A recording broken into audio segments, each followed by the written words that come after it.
नमस्कार शेतकरी बंधूंनो, स्वागत आहे आपले समृद्ध शेतकरी या यूट्यूब चॅनलमध्ये। या व्हिडिओमध्ये आपण महाराष्ट्रातील ताजे कापूस बाजार भाव बघणार आहोत। कोणत्या जिल्ह्यामध्ये कापसाला किती भाव मिळतोय, चला तर सविस्तर बघूया।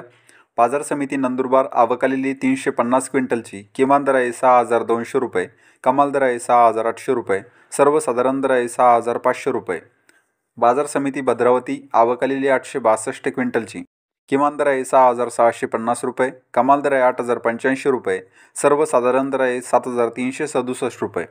बाजार समिती समुद्रपूर आवक आलेली 1508 क्विंटलची, किमान दर आहे 6700 रुपये, कमाल दर आहे 8110 रुपये, सर्वसाधारण दर आहे 6900 रुपये। बाजार समिती वडवणी आवक आलेली 617 क्विंटलची, किमान दर आहे 7818 रुपये, कमाल दर आहे 7979 रुपये, सर्वसाधारण दर आहे 7859 रुपये।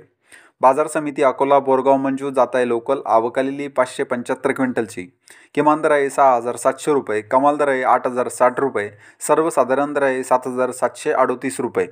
बाजार समिती किल्ले धारूर जाताय मध्यम स्टेपल आवक आलेली 1137 क्विंटलची, किमान दर आहे 7737 रुपये, कमाल दर आहे 8060 रुपये, सर्वसाधारण दर आहे 7979 रुपये। बाजार समिती पाथर्डी जाताय नंबर 1 आवक आलेली 180 क्विंटलची, किमान दर आहे 6750 रुपये, कमाल दर आहे 6950 रुपये, सर्वसाधारण दर आहे 6800 रुपये। तर हे होते महाराष्ट्रातील आजचे कापूस बाजारभाव। हा व्हिडिओ जर तुम्हाला आवडला तर व्हिडिओला लाईक करा व चॅनलला सबस्क्राईब करा। धन्यवाद।